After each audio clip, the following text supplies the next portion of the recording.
Let us see how you can create further steps as soon as you receive an order via WhatsApp bot. So let us create a dedicated flow with the trigger as whenever a new order comes in. Let us name the bot first. Click on this plus icon, select the WhatsApp bot option, and then start ecom bot when. So this is a trigger when new order is received. Select your appropriate channel and then click on save. Now in the next step, you can ask a question or send a message to the user in here for asking the question option, and then I'll select the option of interactive.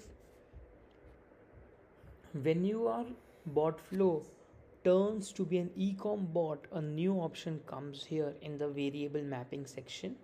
This has data from your order, so we can have something like thanks and then the WhatsApp name for your order. Your order number is, very important point to remember, you have only 1024 characters in total. So you can also divide this particular message in 2 or 3 blocks, and then order total is currency as well as total. You can ignore the next lines here because these variables are big, but in WhatsApp message this would come as a single line. Your product info. Now we have already created a product table variable which would combine the quantity, the product name, and the price per unit for all the products that were ordered by the user. Now you can ask the user if they want to proceed or maybe cancel the order.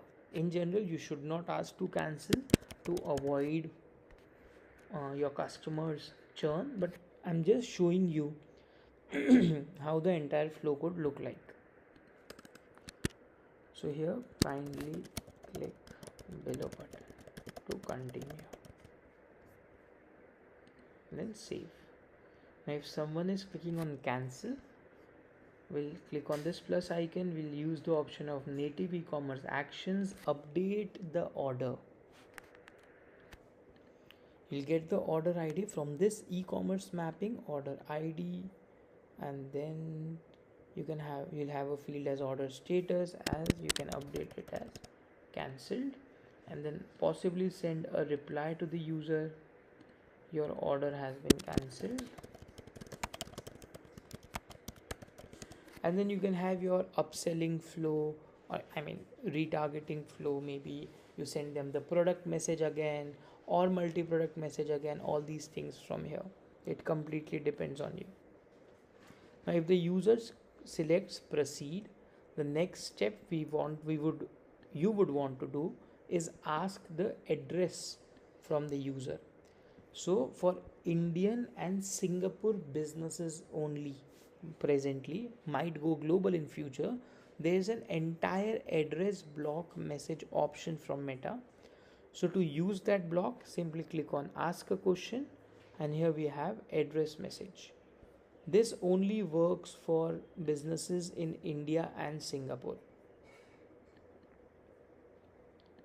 So you can mention kindly send your address, kindly enter your address. You can select your business country, and if the user if the user has previously interacted with your bot and given you the address, they can easily select that as well if you select the option of send previously saved address. Now using this block, the bot will send the address form, one single message form, and then in the next step you can update that via the native e-commerce action, update order. Select the order ID variable from here, and you want to update the billing or shipping address, you can select. So it will automatically select the option of last incoming address message. You can also update the shipping. So please note, you are clicking the title here, that is shipping, and not any of the fields, and then click on save. Now this would only work for businesses in India and Singapore. For other businesses, how you can collect the address is you can ask user like your city, your address, your state, and then store it in the order.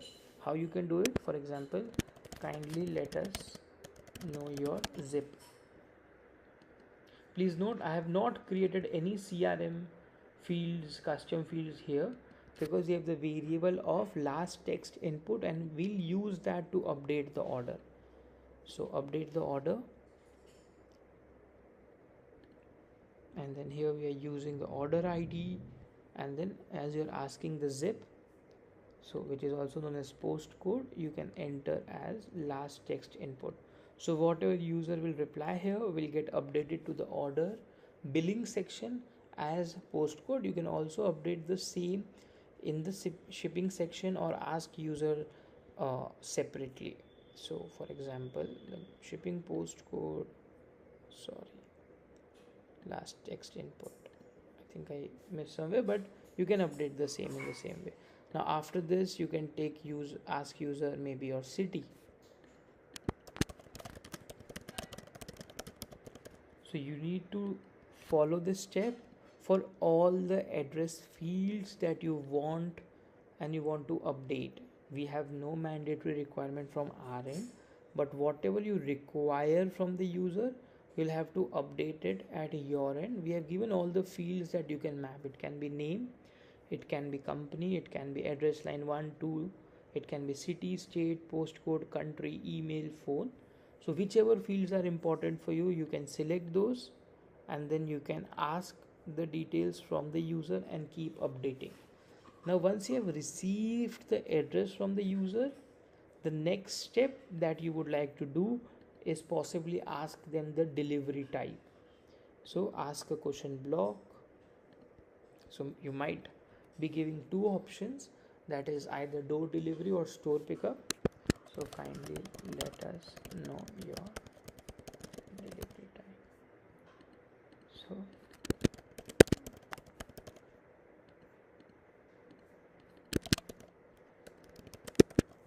store pickup, and then save.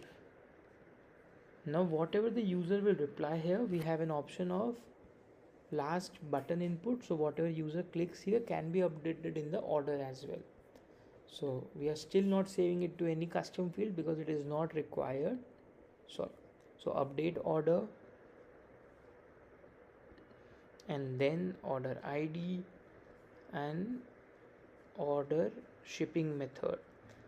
So I did this intentionally that we do not have a shipping method field here. So how you can create one? Always remember to save workflow, else your data will be lost if you refresh. Now go to your e-commerce section, go to the custom fields option, and then go to orders section. Then click on create custom field, select that you're creating an order field, and then we're adding shipping method. It can be drop down, it can be date, time, multi select. You can select any one of these, but I'm selecting the text. It is the most easier one for me, so I can have any variable value in this. So you can create any number of order fields that you might want for your business, and then you can ask the user via the flow and then update that. So that's why I created an order field during this video itself to show you how you can create a new order field.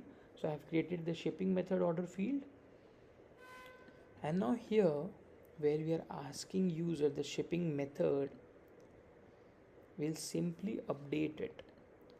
Now you'll see the option of shipping method here, that is an order field, and then last button title. So whatever button the user has pressed, it will simply store it in the shipping method. Sorry, I was just reconfirming if everything I selected was correct. Now you might want to ask user how would you like to pay, or maybe proceed to payment. So let me give an option.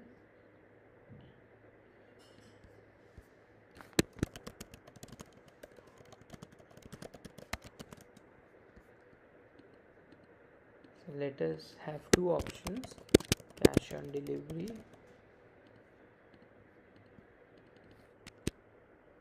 or online payment. So as I'm making a generic bot, I'll simply enter cash. Why? Because I've given users the option of door delivery and store pickup.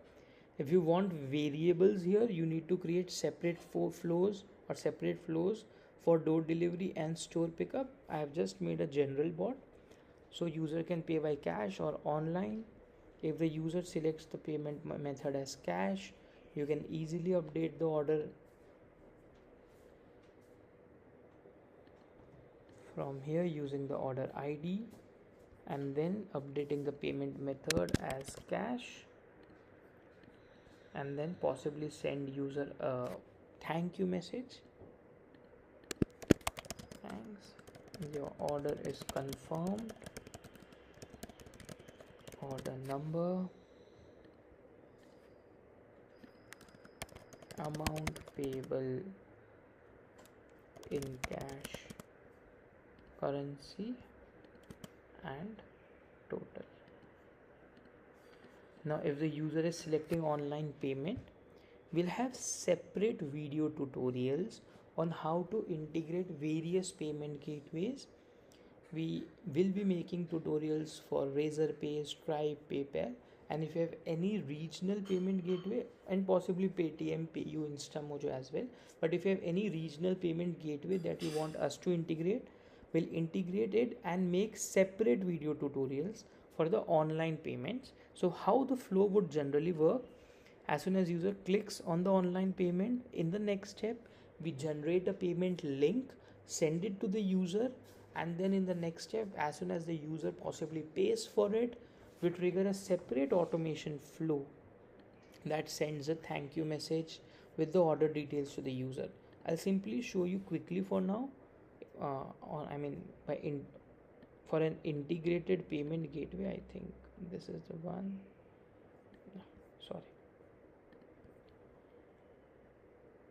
But we'll be having separate video tutorials for each gateway.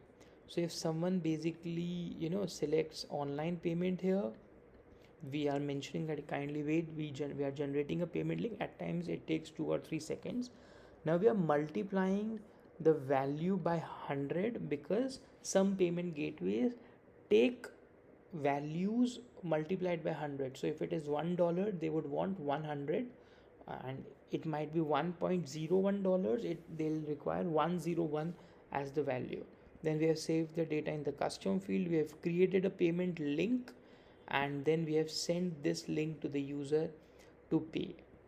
And then after some delay, if the payment has been received, now this works via separate flow, we send a confirmation message. You can also skip this, and if the payment has failed, means if you have not received payment maybe in like an hour, we have added a time delay here, then we can simply remind the user that we have not received your payment for the order, and then you can again add a go to step here, generating a fresh link or giving payment options again to the user. So for this particular flow might vary from payment gateway to payment gateway, but we'll have separate videos for this. So this is how you can make your flow. Whenever you receive an order, you ask user to confirm the order, you get address from the user, you update it to your particular particular order, and then you can ask the shipping method, update that, then you can ask the payment method, update that, or maybe generate link and collect online payments instantly.